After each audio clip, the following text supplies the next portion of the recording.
Bonjour à tous, donc bienvenue sur la chaîne des débiles, la chaîne des nuls, la chaîne des dégénérés, la chaîne où peut-être on n'entendra jamais ailleurs parler de l'évangile ou de Jésus-Christ comme on en parle, mais selon la Bible, pas des fables, pas des choses inventées, mais nous sommes que vraiment des nulos. Mais gloire à Dieu, c'est la grâce de Dieu qui agit en nous, qui croyons en lui et qui nous fait parler. Donc merci Seigneur Jésus-Christ. Merci pour ceux que tu envoies, les langues de feu, les véritables, ceux qui sont rejetés, critiqués, mal jugés, pas considérés, mais que tu vois et que tu aimes, comme tous. Merci Seigneur. Donc voilà, euh, nous allons en finir avec cette histoire de Jésus Dieu.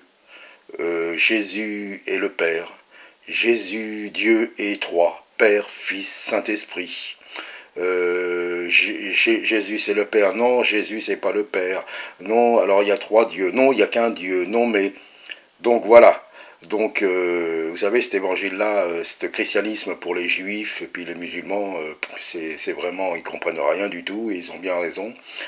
Donc voilà, moi j'avais fait une fois, j'avais entendu un enseignement d'un très bon docteur de la loi, un très bon, très bien, qui avait enseigné, puis qui disait que bon, non, il y avait que Jésus seul était arrivé dans les années, je ne sais plus qui, je ne sais plus quoi, donc que non, que Jésus existait, qu'il avait pas de corps, mais qu'il existait, mais qu'il y avait Dieu le Père, et qu'il était en face de Dieu le Père, et qu'il était venu, en fin de compte, tout ça. Et moi, j'avais vraiment été touché, puis j'avais enseigné ça à plusieurs.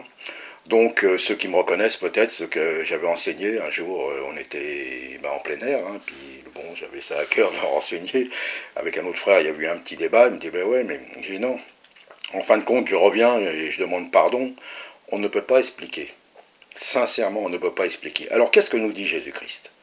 Jésus nous dit, il dit même à Philippe, celui qui m'a vu a vu le Père. Donc Jésus souvent dit je suis sorti de Dieu, nul ne vient au Père que par moi. Il le dit, hein. Donc, même les Juifs, ils lui ont dit, si tu te fais fils de Dieu, tu es Dieu toi-même, donc c'est un blasphème. Donc nous voyons dans les Écritures nous disent bien, Moïse l'avait dit, les prophètes, qu'il y aurait un Messie qui viendrait pour sauver le peuple d'Israël. Le Messie. Donc certains parmi le peuple d'Israël ont reconnu Jésus de Nazareth comme le Messie et d'autres l'ont carrément rejeté, mais les prophéties disaient bien qu'il serait rejeté. Donc là-dessus, tout le monde est d'accord. Donc voilà.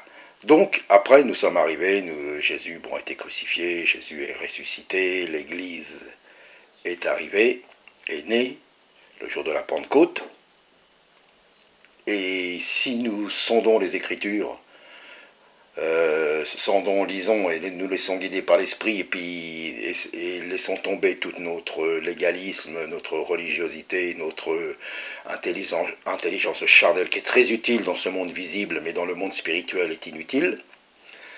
Les apôtres, les témoins oculaires n'ont prêché que Jésus-Christ ressuscité. Ils ont bien dit oui, il est fils de Dieu. Celui que vous avez crucifié, que vous avez rejeté, c'est lui qui est ressuscité, et il vous appelle, il vous donne la vie, il vous pardonne, venez à lui. C'est lui dont les Écritures parlent, nos prophètes parlent. Vous voyez, tous les Juifs ont témoigné de ça, tous les apôtres, Paul compris. Donc nous arrivons à ce problème maintenant à notre époque, depuis un bon bout de temps, c'est une pagaille sur Internet, nous voyons, alors là chacun balance son verset, tout ça, et beaucoup sont perdus, parce que comme je vous dis, il y en a, vous écoutez d'un côté un très bon enseignement qui vous dit oui, non, il y a Jésus, non, il y a le Père, il y a le Fils, il y a le Saint-Esprit, mais c'est le même. Alors ça, les Juifs, les musulmans ne comprennent pas, parce que la parole dit bien, il n'y a qu'un seul Dieu. Tu adoreras Dieu lui seul. Alors après, vous en avez fait trois, après les catholiques ont mis cette doctrine de la Trinité, donc on se retrouve avec trois dieux, puis certains disent non, mais non, oui, il y a le Père, il y a le Fils et le Saint-Esprit, mais c'est un Dieu, et les autres personnes ne comprennent rien. Donc, pour clore ce débat, parce qu'on ne s'en sortira pas, personne ne peut expliquer. Sincèrement, quand Dieu a créé les cieux et la terre, est-ce qu'on va expliquer le soleil? Oui, les scientifiques peuvent expliquer des choses, mais vraiment en profondeur et tout ça, comment qu'il a été créé, tout ça, impossible. Donc Jésus nous dit, celui qui me voit a vu le Père. Ça nous suffit largement. Je suis le chemin, la vie et la vérité.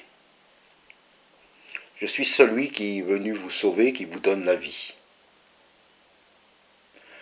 En mon nom, vous pouvez prier. Le Père vous exaucera. Alors c'est vrai, il y en a qui disent, bah oui, mais alors, quand il est sur la croix, comment, si c'est Dieu, comment Dieu va se parler à lui-même, Père, pourquoi m'as-tu abandonné? Et puis dans beaucoup de passages, il parle au Père.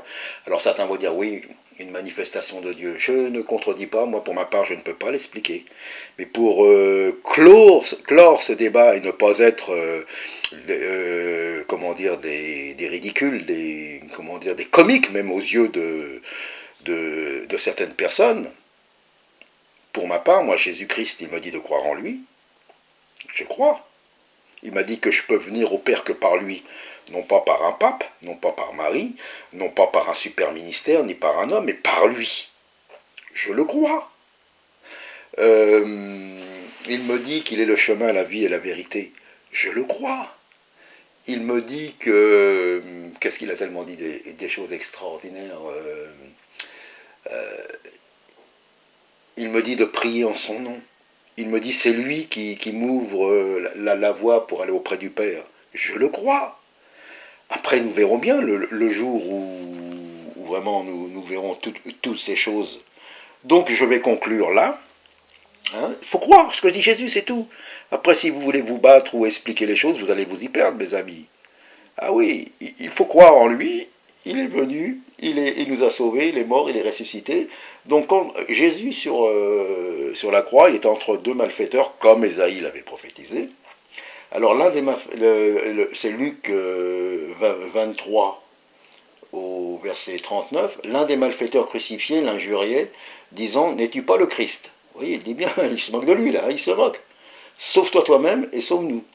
Mais l'autre le reprenait et disait, ne crains-tu pas Dieu, toi qui subis la même condamnation? Pour nous, c'est justice. Cette condamnation est juste.